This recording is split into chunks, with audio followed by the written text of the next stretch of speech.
Hello mga kami, subong gali nga adlaw nagabot na galing parcel ko halin sa Shopee. Bali nag-order ko gali sang honey, 100% pure and raw.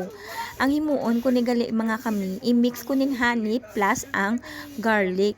Kay damo na ko nabatian nga super effective kag damo ini benefits ang honey and garlic.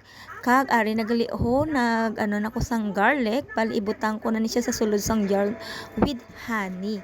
Diri ko gali ibutang ang honey kag ang garlic para hapos lang sa akon magkwa every day, every morning. Bali matake ko na isa ka garlic with honey sa isa ka kutsara kag imnon ko na siya every day. Bali once a day lang kay dako gid na ang benefit sa aton nga lawas ang honey with garlic. Health is well, subong daan nga chimpo kabudlay na magmasakit kaya kinahanglan tagid pabaskog ko ng aton nga resistensya.